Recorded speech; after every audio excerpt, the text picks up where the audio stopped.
こんにちは。走り屋友の会です。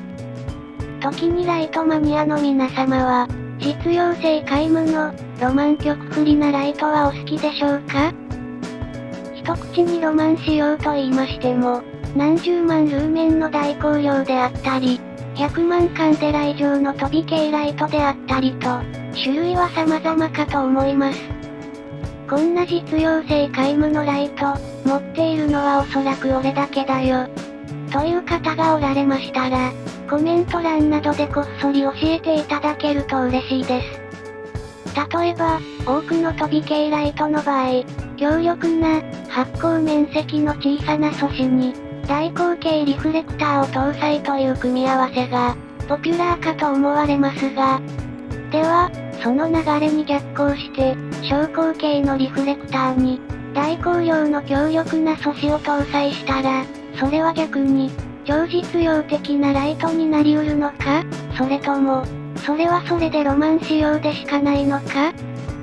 今回はそんな魔改造ライトにまつわるお話で、紹介するライトは、BLF A6 になります。まず、BLF A6 についてですが、アストロルクス社が製造しております。アストロルクス S1 がベースとなっており、基本スペックも同等となっております。違いとしては、あちらには付属しております。1W350 電池用のショートチューブが、こちらには付属していない程度の差であり、初期状態のスペックも、このサイズにしては、そこそこ強力な懐中電灯となっております。また、懐中電灯モッド用としては、メジャーな部品サイズである、20mm リフレクター、16mm PCB、17mm ドライバー、17mm スイッチなど、多くの汎用部品にも対応する、改造ベース機としても、扱いやすいモデルとなっております。そして、ここからは私の答えのお話になりますが、冒頭でも述べました通りで、どうしても大光量の素子を、この小径ヘッドの中にぶち込みたくて仕方がない。というわけで、XHP70 点に、4000ケルビンを搭載しました。A6 の MCPCB の最適サイズは 16mm 系のものになりますが、汎用部品にもそのサイズのものが存在していますので、搭載自体は特に問題なく可能です。しかし、点灯ドライバーの方はとなると、1セルで 6V 仕様の素子を点灯しようとする場合、17mm 系の点灯ドライバーには、なかなか手頃なものがございません。一応、探せば全くないということはないのですが、あまりコスパに優れていると言えない点が微妙でしたので、そちらは採用しないことにしました。当時、比較的安価な 6V 用のブーストドライバーですと、20mm 系の、カイドメイン、H1A がありましたので、A6 のドライバーホールのクリアランスから、ヘッドパーツの内径を旋盤で削って拡張し、このドライバーを搭載できないか、と、友人 D に相談してみたところ、面白そうだから俺のもやる、というわけで、ドライバーホール拡張案で、無理なく搭載することにしました。また、A6 の純正リフレクターの、エミッタホールのサイズは 7mm 系でしたので、XHP70 点2のドームはほぼぴったりサイズで干渉はしませんが、7070サイズの汎用ガスケットを使用するとなると、こちらは 9mm 以上のエミッタホールに、適合するものがほとんどであるため、ガイドとなっている部分がそのままでは、リフレクターに当たって干渉してしまうので、表面を削って、フラットな面に加工しております。加えて、汎用ガスケットの外径が大きいこともあり、一部が MCPCB のパターン上まで重なってしまっている部分もございますので、ドライバー出力側の配線のハンダ付け箇所についても、干渉リフレクターでのショートに注意しつつ、なるべく災害系の位置に来るような場所で接続しております。点灯ドライバーに関しては、本機完成時点では、カイドメイン H1A を搭載しておりましたが、動画作成時点では、コンボイのビスコッティファームウェア採用の、新しい 20mm 系のブーストドライバーに更新しております。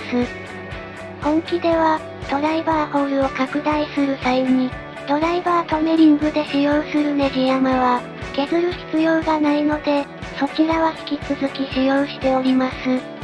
ただし、H1A 搭載時には、表面実装部品にギリギリ干渉しませんでしたが、新しいドライバーに交換してからは、部品に干渉するようになってしまいましたので、真鍮リングの内側を少し面取りすることで、これを回避しました。残りは、細かいポイントになってしまいますが、完成時点で搭載しておりました、MCPCB を、別の部品に交換したり、テールスイッチを交換したりを行っております。MCPCB に関しては、完成初期状態のものでも問題ありませんでしたが、一応、より良い部品を、というわけで、KD の7070サイズの 16mm PCB に変更しております。どこまで差があるのかは不明ですが、PCB の縁の部分が、ラウンドしていないので、搭載時には安定感があり、16mm PCB の少ない接触面積においては、少なからず、熱伝導面においても差が出る、と、思いたいものです。光るスイッチに関しては、更新したドライバーとの相性が良好でしたので、純正スイッチからモジュールごと交換しております。ノーマルでは、通常のバネのみの状態でしたので、ブーストドライバー搭載により、電源回路側にも大電流が流れることを想定して、一応スプリングバイパス仕様にしておきました。と言いましても接点側の許容最大定価値は1から3アンペア程度らしいですが、次に、ドライバー出力電流値の計測になります。動画のように、ドライバープラス側の配線と、PCB プラス側パターンの間に導線をハンダ付けして挿入し、クランプメーターを使用して、ドライバー出力側の電流値を計測します。本機の場合、MCPCB がネジ止めで固定できませんので、大光量検証時の PCB の剥離、脱落には少し注意が必要です。ローモードで点灯。本機では、ビスコッティファームウェア採用の、点灯ドライバーを採用しており、そちらをモードメモリーなしの、4モードの設定で使用しております。なお、各点灯モードの表記上の表現については、最大出力の何%というものしかございませんので、この場では、便宜上ターボモードなど、馴染み深い表現を用いて表記させていただいております。点灯ドライバーのスペックとしましては、最大 6V、3A 仕様となっておりまして、こちらは本来、XHP50 を、定格最大値程度で点灯させる用途向けのものとなっております。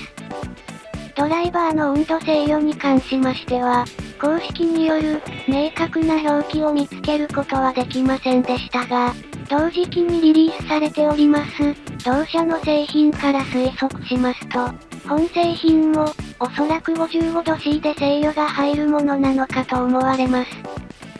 先ほど、最大出力モードにしてからは、じりじりと電流値が下降し続けておりますので、ヘッドサイズが小さいこともあり、すでに温度制御が入っているのかもしれないです。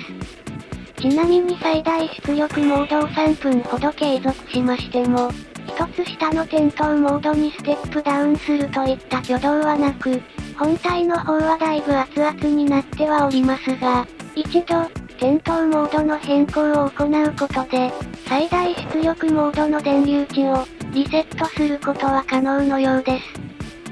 まあ、今本機に触れている感じですと、即、再ターボはあまりおすすめできないですが、